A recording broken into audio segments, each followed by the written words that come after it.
สืบเนื่องจากนายนิโคลัส สเตอร์เจียนนายกรัฐมนตรีสกอตแลนด์และหัวหน้าพรรคชาตินิยมสกอตแลนด์หรือ SNP ซึ่งเป็นพรรครัฐบาลแถลงเมื่อวันที่ 9 ตุลาคมที่ผ่านมาแสดงความมั่นใจว่าจะสามารถทำประชามติแยกตัวออกจากสหราชอาณาจักรรอบ 2 ในวันที่ 19 ตุลาคมปีหน้าขณะที่เพจ World Update ได้อ้างอิงข้อมูลจาก Telegraph และรอยเตอร์ระบุว่าสกอตแลนด์มั่นใจมากทำประชามติแยกเอกราชจากสหราชอาณาจักรได้แน่สกอตแลนด์เป็นชนชาวสกอตเดิมเป็นราชอาณาจักรสกอตแลนด์จนถึงคริสตศักราช 1603 เมื่อพระเจ้าเจมส์ที่ 6 แห่งสกอตแลนด์ทรงได้ครองบัลลังก์ใช้พระนามว่าพระเจ้าเจมส์ที่ 1 แห่งอังกฤษจึงมีผลให้2ประเทศที่มีพระมหากษัตริย์พระองค์เดียวกันเรียกว่าการรวมราชบัลลังก์แต่รัฐบาลของทั้งสองยังคงแยกจากกันปี 1707 ในรัชสมัยของสมเด็จพระราชินีแอนทั้งอังกฤษและสกอตแลนด์ได้รวมตัวกันด้วยเหตุผลทางเศรษฐกิจตามพระราชบัญญัติสหภาพมีผลให้เป็นส่วนหนึ่งของสหราชอาณาจักรระบบกฎหมายของสกอตแลนด์แยกจากระบบกฎหมายของอังกฤษเวลส์และไอร์แลนด์เหนือและอยู่ในเขตอำนาจศาลต่างหากทั้งในทางกฎหมายมหาชนและเอกชนการคงไว้ซึ่งสถาบันกฎหมายการศึกษาและการศาสนาของตนอย่างเป็นอิสระจากสถาบันของสหราชอาณาจักรส่งผลให้วัฒนธรรมสกอตแลนด์และอัตลักษณ์ของชาติสามารถคงความต่อเนื่องไว้ได้พื้นที่สกอตแลนด์ครอบคลุม 33% ทางตอนเหนือของเกาะบริเตนใหญ่มีพรมแดนร่วมกับประเทศอังกฤษทางทิศใต้สกอตแลนด์มีเกาะอีกกว่า790เกาะน่านน้ำสกอตแลนด์มีปริมาณน้ำมันสำรองใหญ่ที่สุดในสหภาพยุโรปทำให้เมืองเอเบอร์ดีนนครใหญ่สุดอันดับ 3 ในสกอตแลนด์ได้ชื่อว่าเป็นเมืองหลวงน้ำมันของทวีปยุโรปปัจจุบันเกิดความขัดแย้งขึ้นมานานกว่า10ปีเมื่อรัฐบาลสกอตแลนด์มองว่าทรัพยากรรายได้ในเขตของตนจากพลังงานน้ำมันและก๊าซถูกรัฐบาลกลางอังกฤษนำไปใช้จ่ายอย่างฟุ่มเฟือยเหลวแหลกไม่ก่อให้เกิดประโยชน์ที่แท้จริงต่อชาวสกอตแลนด์ปี 2014 มีการทำประชามติรอบแรกแต่ชาวสกอตแลนด์ลงมติคัดค้านด้วยคะแนนเสียง 55% แต่พรรค SNP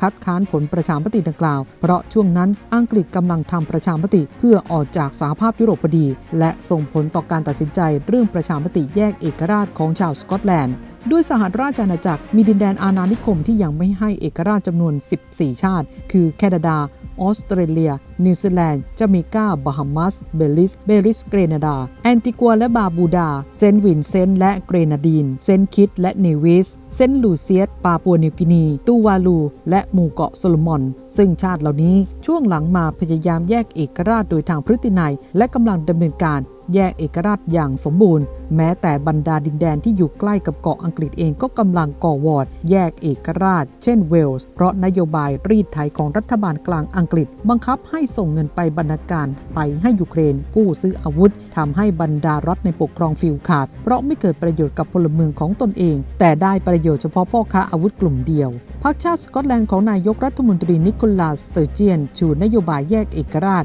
จนชนะการเลือกตั้งโดยแถลงต่อสมาชิกรัฐสภาสกอตแลนด์ว่าจะจัดทำประชามติรอบ 2 แยกเอกราชออกจากสหราชอาณาจักรในปีหน้าวันที่ 19 ตุลาคม 2023 ในช่วงหลังมานี้ชาวสกอตแลนด์พลเมืองราว 5.46 ล้านคนจำนวนมากไม่พอใจต่อการบริหารงานของรัฐบาลกลางอังกฤษทำให้เกิดอัตราเงินเฟ้อสูงพลังงานน้ำมันก๊าซไฟฟ้ามีราคาแพงมากกระแสการแยกประเทศจึงกลับมาร้อนแรงขึ้นเรื่อยๆความขัดแย้งปะทะรุนแรงเมื่อคราวรัฐบาลกลางอังกฤษของอดีตนายกรัฐมนตรีบริส จอนสันมีคำสั่งให้รัฐบาลในเครือจักรภพแต่ละเขตปกครองจัดงบประมาณส่งส่วนบรรณาการรวมกันถึง 1,000 ล้านปอนด์ในจำนวนนี้บังคับสกอตแลนด์ส่งเงิน65ล้านปอนด์รัฐบาลเวลส์ส่งเงิน30ล้านปอนด์เพื่อนำเงินส่งต่อให้ยูเครนเป็นค่าซื้ออาวุธจากบริษัทอุตสาหกรรมสงครามอ้างว่าหยาดเงินแรงงานจากภาษีชาวสกอตแลนด์เพื่อช่วยฟื้นฟูเศรษฐกิจของยูเครนแต่รัฐบาลสกอตแลนด์แข่งข้อต่อคำสั่งรัฐบาลกลางอังกฤษโดยรัฐมนตรีว่าการกระทรวงการคลังของสกอตแลนด์ได้ปฏิเสธคำสั่งโดยมิชอบนี้ให้เหตุผลว่า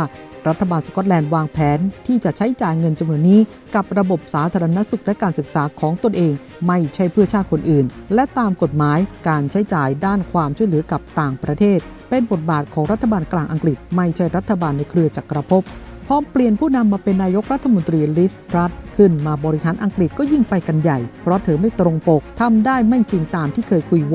ไว้ทางทีวีและเวทีดีเบตต่างๆ ท่าดีทีแล้วและที่สร้างความไม่พอใจมากต่อชาวอังกฤษเมื่อเธอประกาศสนับสนุนเงินทุนให้ยูเครนทั้งที่ประเทศกรอบเป็นข้าวเกรียบคะแนนนิยมของผู้นำอังกฤษต่ำเตี้ยอย่างมากก็เกิดม็อบชาวอังกฤษและสหภาพแรงงานลุกฮือขึ้นทั้งประเทศทุกเมืองมากมายมหาศาลจากวิกฤตราคาพลังงานแพงสินค้าแพงจนเดือดร้อนทุกหย่อมย่าล่าสุดนางสเตเจียนนายกรัฐมนตรีสกอตแลนด์และหัวหน้าพรรคชาตินิยมสกอตแลนด์แสดงความมั่นใจว่าจะทำประชามติเพื่อแยกตัวออกจากสหราชอาณาจักรรอบ2ในวันที่19ตุลาคมปีหน้านี้แน่นอนเหตุเพราะพรรคการเมืองหลายพรรคที่ชูนโยบายแยกเอกราชจากอังกฤษต่างได้รับคะแนนเสียงสนับสนุนเป็นอย่างดีในการเลือกตั้งสสของสกอตแลนด์เมื่อปีที่แล้วและถือเป็นอานัตสัญญาณเด็ดขาดให้เดินหน้าผลักดันในการทำประชามติแยกเอกราชรอบ2โดยศาลสูงของสหราชอาณาจักรจะเริ่มกระบวนการไต่สวนคำร้องเพื่อขอทำประชามติแยกเอกราชโดยไม่ต้องขออนุมัติจากนายกรัฐมนตรีลิส ทรัสและรัฐบาลสหราชอาณาจักรแม้ว่าจะแพ้ในศาลนายกรัฐมนตรีสเตอร์เจียนระบุว่ารัฐบาลสกอตแลนด์ก็ไม่สนโดยจะผลักดันประชามติแยกเอกราชต่อไปเพราะจะมีการเลือกตั้งทั่วไปของสหราชอาณาจักรขึ้นในปี 2024 ดังนั้นพรรคของเธอจะชูนโยบายเพียงเรื่องเดียวคือการแยกเอกราชและจะถือเป็นการทำประชามติไปพร้อมกันเลยสกอตแลนด์สู้ต่อไปแยกเอกราชได้แน่นอน